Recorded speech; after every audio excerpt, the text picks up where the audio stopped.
దేవునికి మహిమ కలుగును గాక. ఆమేన్. అందరూ కూడా బాగున్నారండి. గడిచిన దినములన్నీ ఆయన రెక్కల చాటుని మనందరినీ కూడా భద్రపరిచి ఈరోజు ఇటు రీతిగా సజీవుల లెక్కలు ఉన్నామంటే అది కేవలము నా ప్రభువైన యేసుక్రీస్తు వారి కృప. దేవునికి మహిమ కలుగును గాక. ఆమేన్. రోజు కొద్ది నిమిషాలు దేవుని యొక్క ఆత్మీయ వాక్యపు మాటలను మనం అందరం కూడా శ్రద్ధగా విందాం.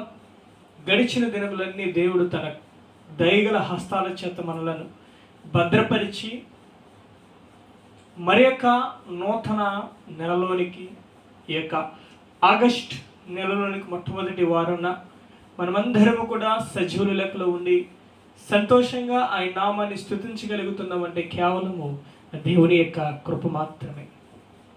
ఈరోజు కొద్ది నిమిషాలు మన యొక్క ఆత్మీయ జీవితానికి అవసరమైన వాక్యపు మాటలను మనమందరం కూడా శ్రద్ధగా విందాం. దేవుని యొక్క వాక్యపు మాటలు వినే ముందు చిన్న ప్రార్థన చేసుకుందాం. అందరు కూడా తలలు వంచి ప్రార్థనలో ఏకీభవించండి. మమ్మల్ని మిక్కిలిగా ప్రేమించుచున్నది ప్రియ పరలోకపు తండ్రి, మీ శ్రేష్టమైన ఘనమైన అతి శ్రేష్టమైన ఉన్నతమైన పవిత్రమైన నామానికి స్తుతులు స్తోత్రములు ప్రభువా. అయ్యా, గడిచిన దినములన్నీ మీ రెక్కల చాటుని మీరు భద్రపరిచి ఈ రోజుని రీతిగా సజీవుల లెక్కలు ఉన్నామంటే కేవలం మీ కృప మాత్రమేనయ్యా. ఈరోజు జరిగే యొక్క ఆరాధన ఆది నుండి అంతం వరకు నీ యొక్క కృప చొప్పున మీరు జరిగించండి. నీ బిడ్డలైన వారికి వారి యొక్క ఆత్మీయ జీవితాలకు అవసరమైన సత్య వాక్యులను నీ బిడ్డలైన వారందరితో మీరే మాట్లాడి ప్రతి విషయంలో మీ నామానికి మీరు మహిమకరంగా మీరు జరిగిస్తారు. నజరేయుడైన యేసుక్రీస్తు నామంలో అడిగి ప్రార్థిస్తూ వాక్య పరిచర్య చేయుచున్నాము తండ్రి. ఆమేన్. శ్రద్ధగా కొద్ది నిమిషాలు దేవుని యొక్క వాక్యపు మాటలను మనం అందరూ కూడా శ్రద్ధగా విందాం. ప్రభునందు దేవుని బిడ్డలారా, యావత్తు ఈ యొక్క ప్రపంచంలో మనుషులనైనా వస్తువులనైనా పదార్థాలనైనా వృక్షాలనైనా దేనినైనా మనం గమనించినట్లయితే ప్రతి దాని మీద కూడా మనకు నమ్మకం అనేది ఉంటేనే అది ఫలానా చోటన అది ఉంది, ఫలానా చోటన ఇది ఉంది అనేటట్లు మనం నమ్ముతూ ఉంటాం. దానికి ఉదాహరణగా మనం గమనించినట్లయితే ఈ యొక్క బైబిల్ గ్రంథం ఉంది అని మనం చూస్తేనే దీనిని నమ్ముతున్నాం. అలాగే ఈ టేబుల్ ఇక్కడ ఉంది అని మనం చూస్తున్నాం, ఇది మన ఎదురుగా కనపడుతుంది కాబట్టి ఇది ఉంది అని మనం నమ్ముతున్నాం. అలాగే ఈనాడు యొక్క క్రైస్తవ బిడ్డలను మనం అధ్యయనం చేసినట్లయితే ప్రియా దేవుని బిడ్డలారా, క్రైస్తవ జీవితానికి క్రైస్తవ బిడ్డలకు వెన్నుముకగా ఉండవలసినది ఏమిటంటే విశ్వాసము. దేవునికి మహిమ కలుగును గాక. ఈరోజు యొక్క విశ్వాసం మీద కొద్ది నిమిషాలు మనం అధ్యయనం చేసినట్లయితే ఈ ప్రపంచంలో సమస్త మానవాళిలో నేను క్రైస్తవుని, నేను నా ప్రభువైన యేసుక్రీస్తు వారిని నేను నమ్ముకున్నాను అనే వ్యక్తులు కావచ్చు లేదా ఇతర వ్యక్తులు కావచ్చు, ఎవరైనా సరే ప్రతి బిడ్డకి కూడా వెన్నుముకగా ఉండవలసినది విశ్వాసము. దేవునికి మహిమ కలుగును గాక. ఆమేన్. మరీ ముఖ్యంగా దేవుని యొక్క మార్గములో నడుస్తూ దేవునిలో ఎదుగుతున్న నీకు నాకు ఉండవలసినది విశ్వాసము. ప్రియా దేవుని బిడ్డలారా, ఈ విశ్వాసము అంటే ఏమిటని మనం ఈరోజు అధ్యయనం చేసినట్లయితే హెబ్రీయులకు రాసిన లేఖ 11వ అధ్యాయము 1వ వచనాన్ని మనం చూసినట్లయితే విశ్వాసం అన్నది నిరీక్షింపబడి వాటి యొక్క నిజ స్వరూపమును అదృశ్యమైనవి ఉన్నవనుటకు రుజువై ఉన్నది. దేవునికి మహిమ కలుగును గాక. అదృష్టమైనవి ఉన్నవి అనుటకు రుజువై ఉన్నది. దేవునికి మహిమ కలుగును గాక. ఈ సర్వలోకాన్ని సృష్టించిన సర్వశక్తి గల దేవుడు, ఏకైక దేవుడు, సర్వోన్నతుడైన దేవుడు నా ప్రభుని యేసుక్రీస్తు వారు. ఆయన ఉన్నాడు అనేటకు రుజువు దేవుని యొక్క వాక్కు. ప్రియ దేవుని బిడ్డలారా, దేవుని యొక్క వాక్కు జీవము గలది. దేవుని యొక్క వాక్కు బలమైనది. ప్రియ దేవుని బిడ్డలారా, ఇంకోటిగా మనం గమనించినట్లయితే ఆయన ఉన్నాడు అని రుజువు ఈనాడు నీవు నేను సజీవుల లెక్కలు ఉన్నామంటే కేవలం ఆయన కృప మాత్రమే. దేవునికి మహిమ కలుగును గాక.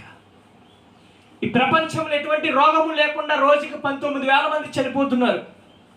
ఈరోజు నువ్వు నేను కూడా సజీవుల లెక్కలు ఉన్నామంటే కేవలము దేవుని కృప. ప్రియ దేవుని బిడ్డలారా, అది నువ్వు నమ్ము, అదే విశ్వాసము. ప్రియ దేవుని బిడ్డలారా, అటువంటి విశ్వాసముతో నువ్వు ఎప్పుడైతే బలపడతావో, అటువంటి విశ్వాసము నీలో ఎప్పుడైతే ఉంటుందో ప్రియ దేవుని బిడ్డలారా, దేవుని ద్వారా వచ్చే అధిక దీవెనలు నువ్వు పొందడానికి అవకాశాలు అయితే ఉంటాయి. ముందుగా ఉండవలసిన నీలో విశ్వాసం ఉండాలి. ప్రతి విషయంలో కూడా నువ్వు నమ్మాలి. ఆ అధ్యాయంలోనే మనం కింద వచనాన్ని 6వ వచనాన్ని మనం గమనించినట్లయితే, విశ్వాసము లేకుండా దేవునికి ఇష్టుడై ఉండుట అసాధ్యము. విశ్వాసము లేకుండా దేవునికి ఇష్టుడై ఉండుట అసాధ్యము. ఈనాడు చాలా మందిని క్రైస్తవ బిడ్డలను మనం గమనించినట్లయితే, పాస్టర్ గారు పిలిచారు కదా అని దేవుని మందిరానికి వెళ్ళి, పాస్టర్ గారు పిలిచారు కదా అని స్వార్థ సభలకు వెళ్ళి కూర్చుని అవిశ్వాసముతో నువ్వు అక్కడ కూర్చుని వింటున్నావేమో దేవుని యొక్క వాక్యాన్ని.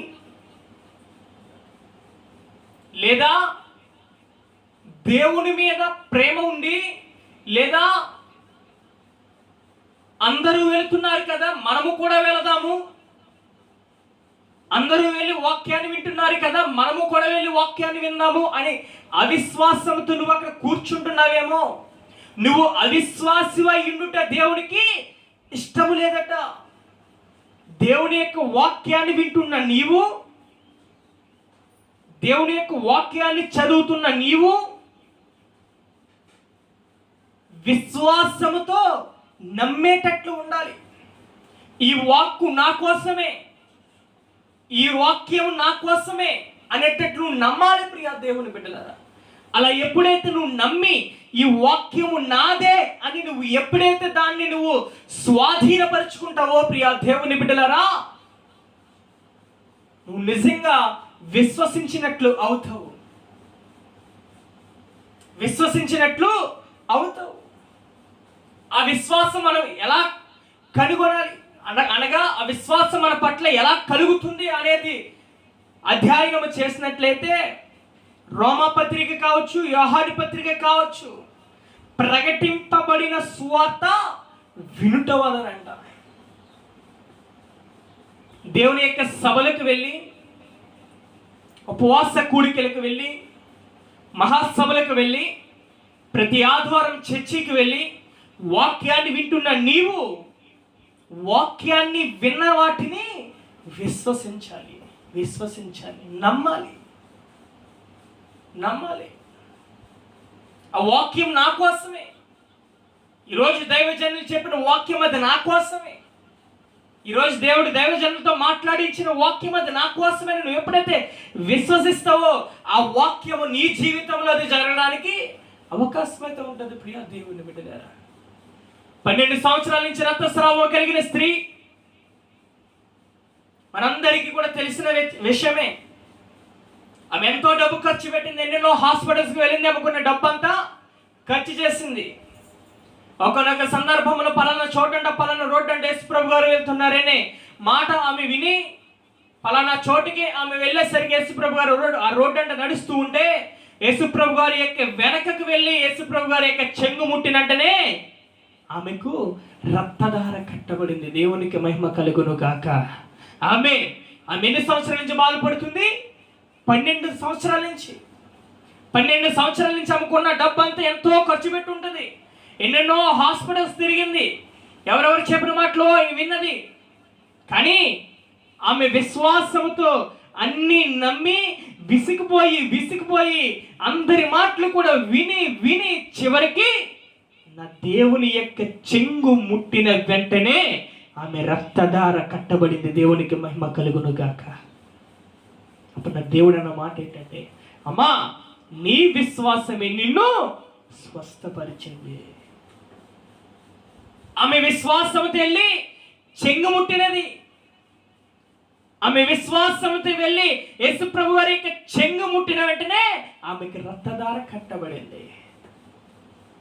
అటువంటి విశ్వాసము ఈనాడు క్రైస్తవ బిడ్డలని చెప్పుకుంటున్న నీకు నాకు కూడా ఆ విశ్వాసము ఉండాలి ప్రియ దేవుని బిడ్డలారా.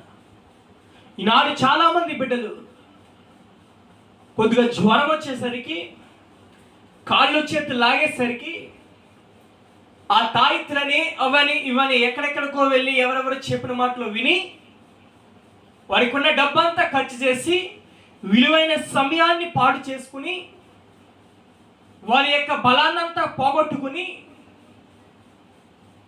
ఎటువంటి ప్రయోజనము లేక వాళ్ళ ఇష్టానుసారంగా వాళ్ళు జీవిస్తూ ఉన్నారు. కానీ చివరికి వాటి ద్వారా ఎటువంటి ప్రతిఫలము ఉండదు. కానీ ఈరోజు దేవునితో మాట్లాడేది ఏంటో తెలుసా? ఈ సర్వలోకాన్ని సృష్టించిన సర్వశక్తి గల దేవుడు నీతో మాట్లాడేది ఏంటో తెలుసా? ఆయనకి ఈ లోకంలో అసాధ్యమైనది ఏది కూడా లేనే లేదు. ఈరోజు నువ్వు అనారోగ్య పరిస్థితులతో బాధపడుతున్నావా? వ్యాధి బాధలతో బాధపడుతున్నావా? విశ్వాసంతో మొరపెట్టు. నీ మొరను విన్న దేవుడు తగిన సమయంలో నీకు ఆరోగ్యాన్ని ఇవ్వడానికి ఆయన సిద్ధపడి ఉన్న దేవుడు. దేవునికి మహిమ కలుగును గాక. నిన్ను స్వస్థపరిచే యెహోవా నేనే అని ఆయన వాక్యం మనకి సెలవిస్తుంది. అటు సూటిగా ఎవరు మాట్లాడగలరు మనతో? అంటే సూటి అయిన వాగ్దానాన్ని ఎవరు ఇవ్వగలరు మనకు? నిన్ను స్వస్థపరిచే యెహోవా నేనే అని వాక్యం మనకు సెలవిస్తుంది. నువ్వు నమ్ముట నీ వల్ల అయితే నమ్ము వారికి సమస్తము సాధ్యమే. నువ్వు నమ్మి విశ్వసించి దేవుడు నా పట్ల ఈ కార్యాన్ని చేస్తాడనే విశ్వాసము నమ్మకము మొట్టమొదట నీలో ఎప్పుడైతే ఉంటుందో నా దేవుడు నీలో కార్యాలు మొదలు పెట్టడం జరుగుతుంటది. నీలో విశ్వాసము లేకుండా, నీలో నమ్మకము లేకుండా 100 మంది పాస్టర్లు వచ్చి ప్రార్థన చేసిన నీకు ఏ ప్రతిఫలం ఉండదు. కానీ నీలో విశ్వాసం ఉండి, నీలో నమ్మకం ఉండి, నా దేవుడు నా మొరను విని నాకు ప్రతిఫలం ఇస్తాడని నువ్వెప్పుడైతే విశ్వసించి మొరపెడతావో నీ ప్రార్థన విన్న దేవుడు నీకు తగిన సమయంలో ప్రతిఫలము అనుగ్రహిస్తాడు. ప్రియ దేవుని బిడ్డలారా, సేవకుల యొక్క మొరని వింటాడు. సేవకుల యొక్క మొరని విని నీకు ఆరోగ్యాన్ని ఇస్తాడు. కానీ నీలో విశ్వాసం ఉండాలి. మొట్టమొదట నువ్వు అవిశ్వాసంతో ఉండి ఈయన చేస్తాడో చేయడో కార్యము, ఈయన ఆరోగ్యాన్ని ఇస్తాడో ఇవ్వడో అన్నట్లు అవిశ్వాసంతో ఉంటే నీ అవిశ్వాసాన్ని నా దేవుడు పరీక్షిస్తాడు. ప్రియ దేవుని బిడ్డలారా, ఎంతకాలం ఈమె అవిశ్వాసంతో ఉంటుంది, ఎంతకాలము ఇతడు అవిశ్వాసంతో ఉంటాడు, విశ్వాసంలోనికి చేరలేడా అనేటట్లు నీ విశ్వాసాన్ని దేవుడు పరీక్షిస్తాడు. విశ్వాసాన్ని పరీక్షిస్తాడు. ప్రియ దేవుని బిడ్డలారా, అబ్రహాముకు 100 ఏళ్ళు, శారాకు 90 ఏళ్ళు వచ్చిన తర్వాత దేవుడి గర్భఫలాన్ని తెరిచి ఇస్సాకుని ఇచ్చాడు, కుమారుణ్ణి. ఇచ్చిన దేవుడే బలి అడుగగా, ఇచ్చిన దేవుడే బలి కోరగా అబ్రహాము ఏ మాత్రము కూడా వెనకడుగు వేయకుండా ఇచ్చిన దేవుడే ఏం చేసుకున్నా పర్లేదని దేవుడి మీద నమ్మకంతో, దేవుడి మీద విశ్వాసముతో తన కుమారుణ్ణి, ఏకైక కుమారుణ్ణి, లేక పుట్టిన కుమారుణ్ణి బలికి సిద్ధపరిచాడు. ప్రియ దేవుని బిడ్డలారా, అక్కడ దేవుడు గమనించినది ఏమిటంటే అబ్రహాము యొక్క విశ్వాసం. ఈనాడు నీ విశ్వాసాన్ని, నా విశ్వాసాన్ని కూడా దేవుడు గమనిస్తున్నాడు. నీకున్న పరిస్థితులను బట్టి, నీకున్న శోధన బట్టి, నీకున్న సమస్యలను బట్టి ఈనాడు దేవుడి మీద విశ్వాసాన్ని కోల్పోతున్నావేమో, అవిశ్వాసిగా మారిపోయావేమో. ఈరోజు నిన్ను గమనిస్తున్నాడు ప్రియ దేవుని బిడ్డలారా. ఎంతకాలం నువ్వు అవిశ్వాసంతో దేవునికి వ్యతిరేకంగా జీవిస్తావు? ఎంతకాలము అవిశ్వాసిగా ఉండి దేవునికి విరోధమైన కార్యాలు చేస్తావు? ఎంతకాలము నువ్వు అవిశ్వాసిగా ఉండి దేవునికి నచ్చని కార్యాలు చేస్తూ దేవునికి దూరంగా ఉంటావు? ఈరోజు దేవుని నీతో మాట్లాడుతున్నాడు ప్రియ దేవుని బిడ్డలారా. ఆయన మీద విశ్వాసంతో జీవించు, ఆయన మీద నమ్మకంతో జీవించు. ఆయనకు అసాధ్యమైనది ఏది కూడా లేదు. ఈ ఆకాశాన్ని, భూమిని, సూర్య చంద్ర నక్షత్రాలను, ఈ లోకంలో ఉన్న సకల చరాచర జీవరాశులను సృష్టించిన సర్వశక్తి గల దేవుడు, ఏకైక దేవుడు నా ప్రభు అయిన యేసుక్రీస్తు వారు. ఆయనకి ఈ లోకంలో సాధ్యమైన లేనే లేదు, ఎప్పటికీ కూడా ఉండనే ఉండదు. ఎందుకంటే ఆయన జీవము గల దేవుడు. ఇప్పటికీ కూడా బ్రతికి ఉన్నాడు. ఇప్పటికీ కూడా నిన్ను నన్ను చూస్తూనే ఉన్నాడు. ఇప్పటికీ కూడా నీ పరిస్థితులు, నా పరిస్థితులను గమనిస్తూనే ఉన్నాడు. తగిన సమయంలో నీకు ప్రతిఫలము ఆయన ఇస్తాడు ప్రియ దేవుని బిడ్డలారా. ప్రతిఫలము వచ్చేదాకా విశ్వాసంతోనే వేచి చూడు.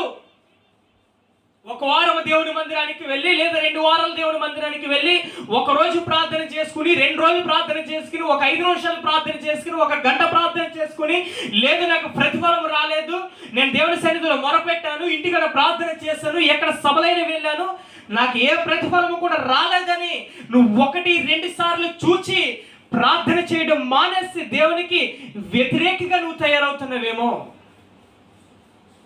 నీ వ్యతిరేకత్వంలోనే, నీ వ్యతిరేకతలో ఉన్న విశ్వాసాన్ని దేవుడు గమనిస్తున్నాడు ప్రియ దేవుని బిడ్డలారా. ఆయనకి విశ్వాసిగా, ఆయనకి దగ్గరగా జీవించే వాళ్ళుగా నువ్వు ఉండాలి. 1 రోజు 2 రోజులు ప్రార్థన చేసి, ఒక 5 నిమిషాలు 10 నిమిషాలు ప్రార్థన చేసి, ఏది నాకు జవాబు రాలేదు, ఏది నాకు ప్రతిఫలం రాలేదంటే, ప్రతి దానికి కూడా సమయం ఉంది. సమయోచిత ప్రకారంగా నీ పట్ల దేవుడు కార్యాన్ని జరిగిస్తాడు. నీ జీవితానికి, నీ పరిస్థితికి, నీ సమస్యకు, నీ ఆర్థిక ఇబ్బందికి ఏ సమయంలో ఎవరి ద్వారా సహాయం చేయాలో ఆయనకి తెలుసు. ఏ సమయంలో ఎక్కడ నీకు ఆర్థికంగా నువ్వు బలపడాలో ఆయనకి తెలుసు. ఏ సమయంలో నువ్వు అభివృద్ధి అవ్వాలో ఆయనకి తెలుసు.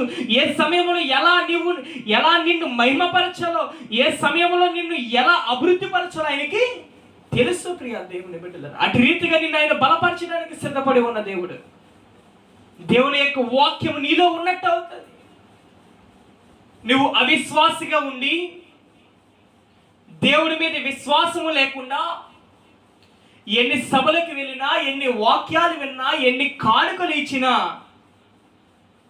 వాటి వలన ఏ ప్రతిఫలము కూడా ఉండనే ఉండదు.